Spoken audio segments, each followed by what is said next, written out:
Before I begin, I would like to acknowledge the Gadigal people as the traditional custodians of the Darug land, where for those of us here in person are joining from today. I pay my respects to their elders, past and present, and to all First Nations peoples. We value and respect the deep connections they have to country, recognising that the local knowledge they hold is critical to the sustainability and health of the land. So it's an enormous pleasure, obviously, to be here with all of you today talking about such a, hey Sam, interesting topic, one that's I'm actually very passionate about. Hopefully all of us are passionate about because it affects our lives and the quality of life that we have in our country. And yeah, full disclosure before I jump in, I'm totally fangirling right now. There are so many people here that I admire. It's so cool to be in front of you talking and sharing the space with you today. So for those of you who aren't familiar with us, Infrastructure Australia is the Australian Government's independent infrastructure advisor. Our work covers two primary functions.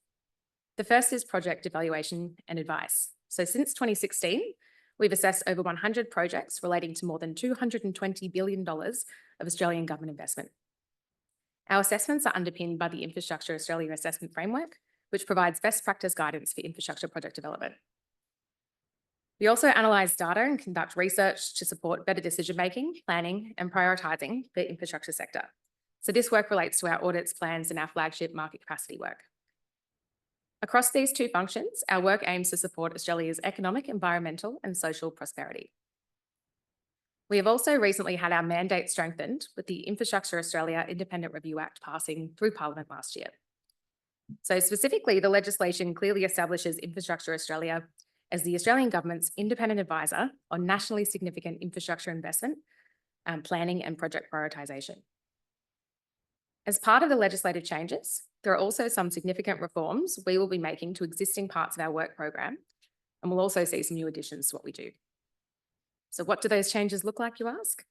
Well, we're developing a national planning and assessment framework that aims to harmonise business case development processes with jurisdictions. This will be to improve the efficiency of assurance processes while maintaining appropriate rigour. I should also add that as part of our legislative changes, Infrastructure Australia now once again has social infrastructure back within our remit, which we're all very excited about. A new addition to our work program, we now have the responsibility to produce 2 annual statements to be provided to our responsible minister and tabled in the Australian Parliament. So that's a budget statement and a performance statement. The budget statement will inform the annual Commonwealth budget process on infrastructure investment, while the performance statement outlines the outcomes being achieved by Commonwealth-funded projects. We recently published and tabled our first annual statements in April this year. We'll now undertake post-completion reviews as well on a selection of significant projects each year to assess project outcomes. This is another new addition to our work program. These reviews will also provide a national view of learnings from project planning and delivery. IA now has a legislated requirement to take into account the country's emissions reduction targets across our work program as well. So this includes our evaluation of infrastructure proposals. And what this means in practice is that states and territories, when they submit a proposal to us for evaluation, they must demonstrate the impact they're having on greenhouse gas emissions.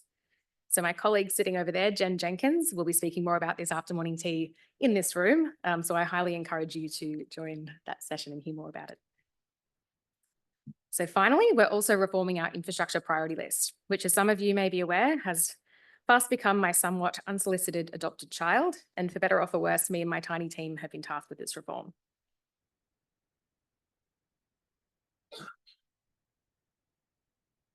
And I've broken the slides. Okay. So the reformed IPL will be a significant evolution from the IPL that many of you are familiar with. It will be a refined, targeted list of priority investment opportunities for the Australian Government. The IPL will play an integral role in government decision-making going forward. The current IPL comprises 163 nationally significant proposals at different stages in the project lifecycle from across the country. While the IPL in its current form has been extremely useful for understanding the infrastructure needs across the country and providing strategic direction for infrastructure planning, it was not designed to directly inform investment decisions. In contrast, the reformed IPL is being designed for this purpose. It will reflect the nationally significant investment opportunities across the country that deliver on the government's priority outcomes.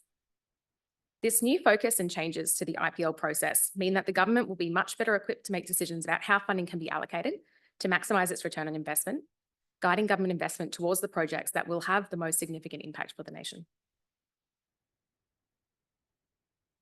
So zooming out for a moment and broader than just the IPL, so the government has really shifted its focus in recent times towards investing in outcomes and is more commonly referring to itself as an investor seeking to maximise its return on investment. Infrastructure Partnerships Australia, who you're probably familiar with, called 2023 the Year of Review to highlight the significant number of reviews that took place during that period. And so, for instance, we saw the Australian government's independent strategic review of the Infrastructure Investment Program, the independent review of the National Partnership Agreement on Land Transport Infrastructure, the federal government's independent review of Inland Rail, and the New South Wales government's Strategic Infrastructure Review, and the Sydney Metro Review. And I'm sure I've missed others. Just looking at 2023, there was some on either side of that as well. But you get the picture. And not a review, but another that's worth mentioning is the recently announced Future Made in Australia package, which included funding for the Department of Climate Change, Energy, the Environment and Water, the Q, the Commonwealth one, not to be confused with the New South Wales one, to agree and maintain a national priority list of renewable energy related projects and process assessments for priority projects. So this is quite different to the IPL, or the Infrastructure Priority List that we're developing. However, it's interesting and worth noting as it again reiterates government's focus on prioritising its investment towards priority outcomes that will help, or priority projects that will help achieve national outcomes. But as we all know, there are a great number of challenges we face in the infrastructure sector, which make decisions about investment allocation more complex. Capital infrastructure investment is growing across Australian jurisdictions in sectors such as transport, social infrastructure, energy and buildings, driven by factors including growing populations, changing needs, and emerging priorities such as housing supply and energy transition. There is also clear global and jurisdiction evidence of a trend towards an increasing number of and scale of mega projects in recent years. So that's projects with a cost over $1 billion. So this growth in spending has ramifications for project delivery across infrastructure sectors in terms of cost and risk, and longer term ramifications due to growing asset base and maintenance liability. These insights on the slides behind me have come from our very first edition of the annual budget statement. So the annual budget statement reflects on current infrastructure challenges and provides advice on the types of infrastructure proposals that we recommend be considered during the budget process. So like the IPL, this is a way for us at IEA to signal to government and those in the infrastructure planning space, maybe like yourselves, the key factors that we think they should consider when planning and prioritising infrastructure priorities. Australian governments will play a critical role in meeting the many challenges facing our sector. As a major planner, funder, procurer and owner of infrastructure, government has an important role in ensuring that infrastructure investments help to progress broader national goals and objectives. To achieve this, our annual budget statement provides 4 recommendations for the Australian government to act in partnership with state and territory governments. These include prioritising investment in project planning, development and business case proposals to support a sustainable pipeline, prioritising proposals that are focused on better utilisation, maintenance and renewal of existing infrastructure assets, alongside potential new investments to ensure a more sustainable investment mix, prioritising proposals that support decarbonisation in the circular economy, and finally, prioritising place-based infrastructure planning proposals. There's so much more, and I've had to be quite restrained with respect to talking to these, but if I did, then you wouldn't have any reason to go and read our budget statement. So I will stop there, and also I'll get kicked off for going way over my time. So I'll leave you to look at that in your own time. Okay, as I mentioned earlier, we also released alongside our budget statement the annual performance statement. So this document sets out Infrastructure Australia's advice regarding the outcomes being achieved in relation to the Australian government's $120 billion infrastructure investment program, which funds land transport projects. It's actually been increased to $125 billion recently. So this product will evolve over time in many ways, but our first performance statement focused on the infrastructure investment program and its alignment to the outcomes identified in the government's infrastructure policy statement. So these outcomes are, you'll see them down the bottom there when we read them. So now I'm going to very quickly walk you through some of the insights from our analysis. They're presented online as well if you'd like to go back and have a look at them. We hope these insights will help guide government on the project investment decisions that they make going forward. According to business case data, we found that the analysed projects were expected to deliver a positive economic return, with a forecast return of $1.17 of economic value for every dollar of infrastructure spending nationally. I know everyone's getting excited now, there's some economics reference. Rail and public transport projects were found to have a slightly lower economic return of $1.13 for every dollar invested, compared to roads, which had a return of $1.32. Our analysis found that productivity is the main driver of project benefits in the projects analysed, comprising 73% of total project benefits. This isn't surprising at all because we analysed land transport projects, so most common benefit category for them. Across the projects, livability comprised 24% of total benefits, and sustainability benefits comprised 3% of total project benefits. Okay, so rail and public transport projects, that's the dark blue bars there on the chart, demonstrate higher livability and sustainability benefits than road projects, representing 64% of projected livability benefits and 65% of sustainability benefits, despite representing only 46% of the projected cost of the analysed projects. Based on our experience evaluating business cases, we have identified 6 trends in project planning processes where there are opportunities to improve and support future Australian government infrastructure investments. The first relates to project scopes, which are increasing. No surprise here, this is going to drive up costs in an overheated market and increase project complexity and delivery risk. The second we identified an opportunity to improve coordinated strategic planning of projects. So this is quite fascinating. So trends indicate that projects are not cohesively staged and planned, leading to delivery inefficiencies and conflicts. So for example, 58% of mega projects are delivered within 200 kilometres of at least one other, and 35% are delivered within 50 kilometres of at least one other. Pretty interesting. You could dive into that and spend an hour or more talking about it.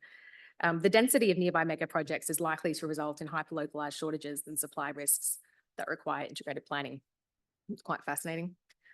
Our analysis showed that most business cases only assess one option. We all know that.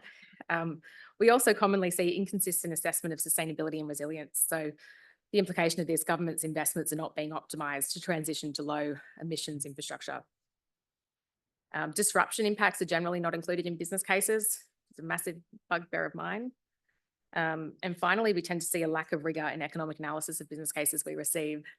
So we found that assumptions can be cherry-picked to bolster benefits. Incredible. Underscoring the importance of peer reviews of demand, cost and benefit analysis. So this is a major area of opportunity to improve the quality of infrastructure projects in the planning stage and reduce cost overruns later. So this analysis provides valuable insight into what we're seeing at the project level. And across projects. I'm going to zoom out now and provide some insights kind of at the market level and get excited because there's reference to supply and demand. Someone's phone is beeping.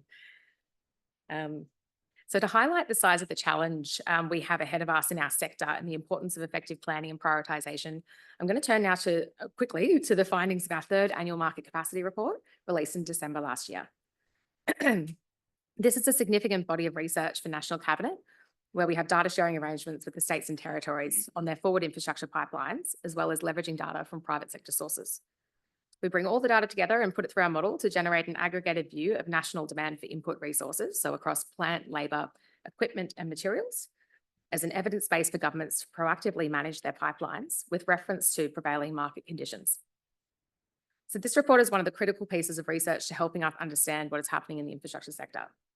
Comparative to previous years, our report reflects 74% of the national construction demand data.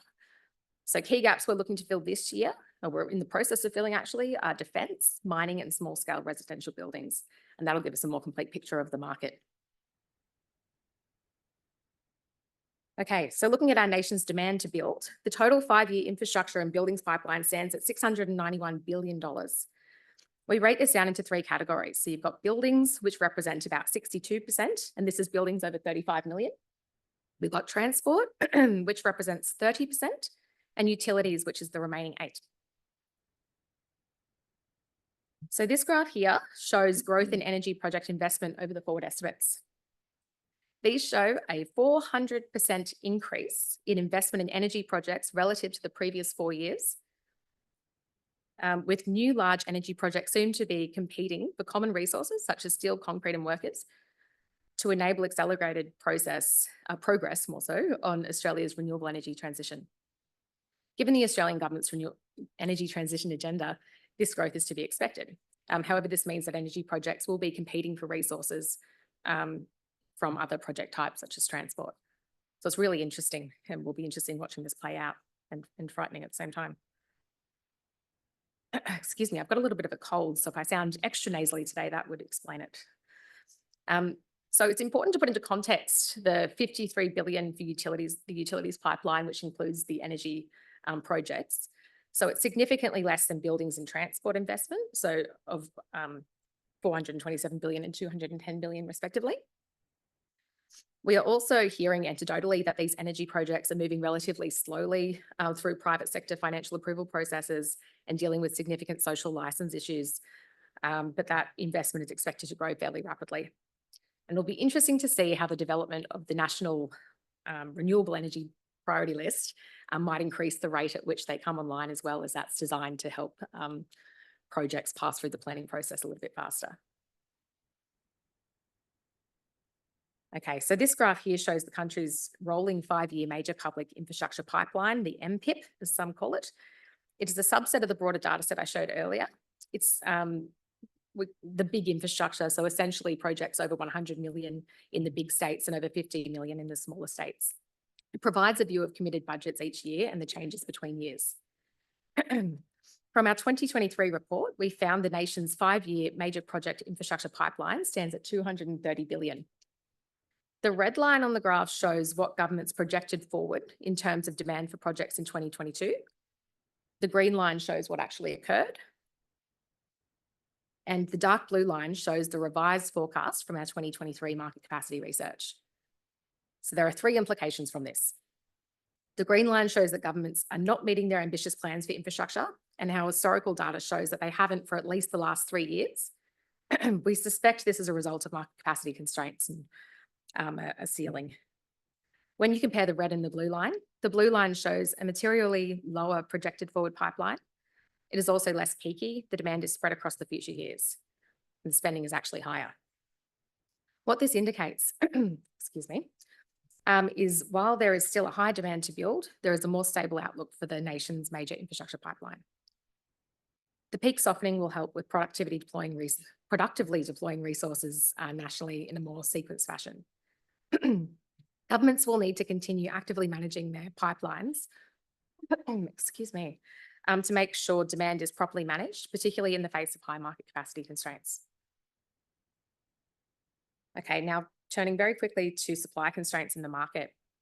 Our market capacity report looks at labour and non-labour supply and the productivity levels of the industry to get an understanding of the market's ability to meet demand. So at a high level, what we can see is labour demand continues to be, thank you, Robert, a key constraint, accounting for about 50% of project expenditure. Female representation remains low. We are facing an acute skills shortage of more than 225,000.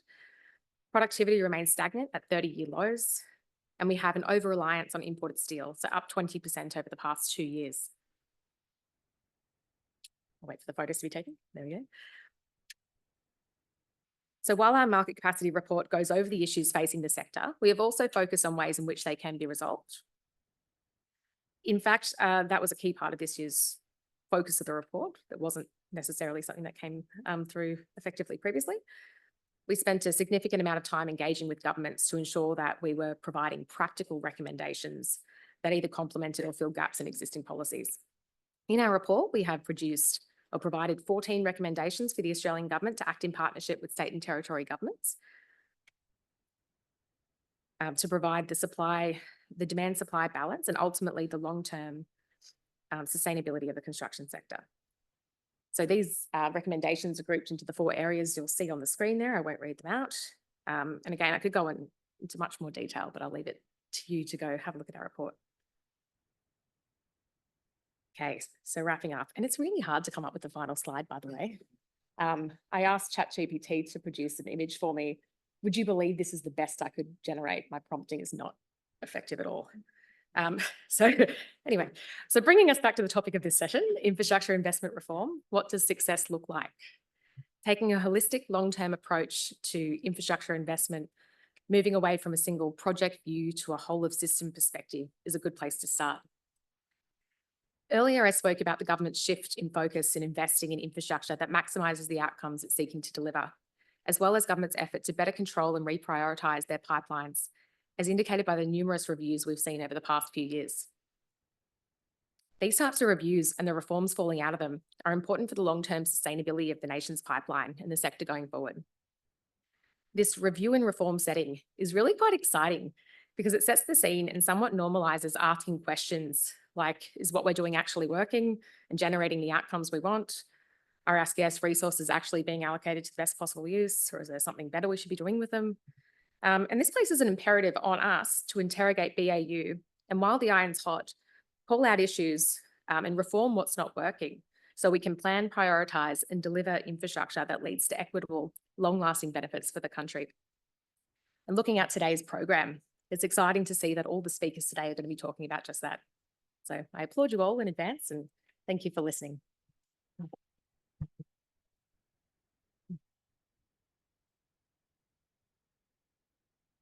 That was excellent start to the day and on time. On time. Great. So we do have time for questions. Actually, another thing to thank you, anyone who paid, thank you very much, because what you've done is allowed all those people online to attend free. So very good community service of you. And we have Sam over here will be checking for questions from the people online. But I'm going to kick off with a question, and you get a hard one to start with, and then more than welcome for questions from the audience. Though I can't say, I love the little round bit that goes nowhere in the middle of your slide. I asked it to remove all the text from the image, and this is what I got. Oh, well. So we're keeping an eye on the AI space. We're getting there, folks, but it'll take a while. The first one, and this will tie into our final panel session that Sarah Close will be doing.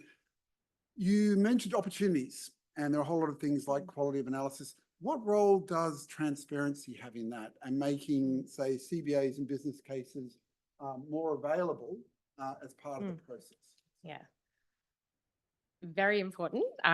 This is something we do actually. If you look on our website, we don't make the full business cases that we evaluate available, but we do produce evaluation summaries, which have at the back end of them, have a look if you haven't already, got a table listing out all the benefits and the costs. It's the economics table. So we're actually sharing the values of these benefit categories and whatnot, and yeah, providing.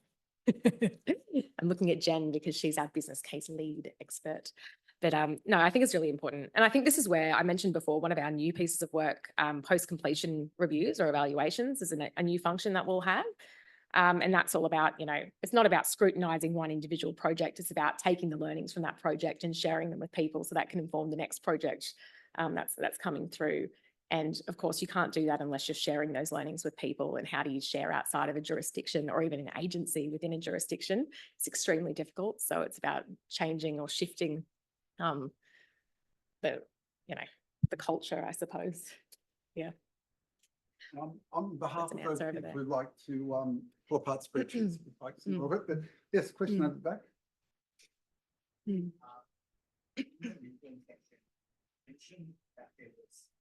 Options. Yes, given that. Thank you. Sure. Given that with the likes of like the Treasury, for example, who require like a minimum of 2 options, what's your view on that? And given like what are your views on why that's happened in the past? Yeah, good question. Good question. I think what we're seeing is that early on in the options development process, non-build options are discarded early, and other like low infrastructure intensive options are discarded early. And I'm just speculating, this is my personal view, not that of Infrastructure Australia, but I suspect that we're starting with the solution, right? And we're working backwards from that and developing our options off the back of that. And, in my previous role, I was developing up business cases and I had good insight into how it can work. And I think people get an idea in their mind about what you know, they've got a problem and they know what the solution is. And then business cases are developed in that way a lot of the time.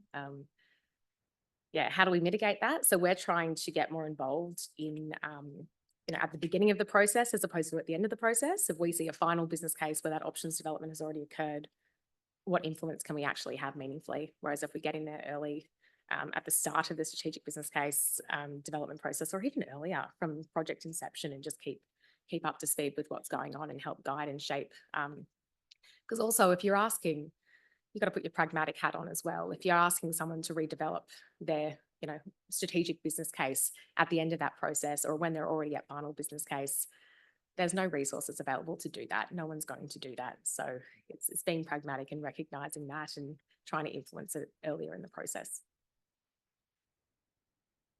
Another question over there. That's you?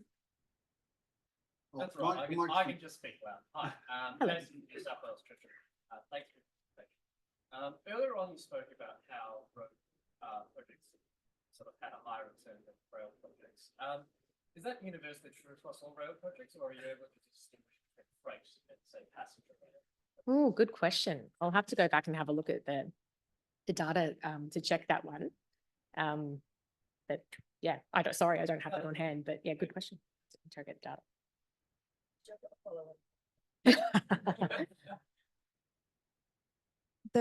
The comparison of the road and rail benefits, does that exclude webs and land use benefits? Is that why it looks like rail's lower? But if we did use holistic benefits, it might be higher? I would say that's absolutely the case. Yeah, we don't include them in our above the line information. Yep. So I guess So yeah, and I'm someone that works a lot in land use and housing, so I'm obviously quite an advocate for the importance of considering those extra and additional benefits. How are attitudes changing in terms of including those kind of benefits in the headline figures and the headline numbers? Because I think obviously we know heavy rail, light rail, they're hugely transformative, more so perhaps than road, but yet we're still talking about road having a higher dollar value. So how are attitudes changing, and do they need to change further? Oh, look, the answer is, I think, yes. I mean, we're evolving our thinking and recognizing like that they're real, firstly. And yeah, so I mentioned before, we're reforming our national planning and assessment framework. And as part of that, we're reviewing our guidance that we have, including our guidance for economic appraisal, and are considering just that, you know, should they be included in our headline figures? And the answer is quite possibly. Would love to talk more about that and your views on that. It's a shame no one wanted to talk about the IPL. That's my specialty, but that's okay. We can talk later. I tend to have a question for the IPL. No, it wasn't an invitation. I think we'll come to the last question. So following off the other question, one question to all them all. The breakdown of benefits seem to very much reflect the traditional breakdown of the value of travel time is indeed the one ring. You know, it's so important. So, you know, could that change if you change the approach to other benefits? Is that what you found? The road rail is also interesting, and it's why governments tend to like road, because we don't have to have nasty signalling afterwards and nasty, you know, all that kind of stuff. Is that your experience? Any comments there? That's a big question. Come back, I feel like I want to defer to my business case expert in the room from IA. It's a performance question, Yeah. I think you want to,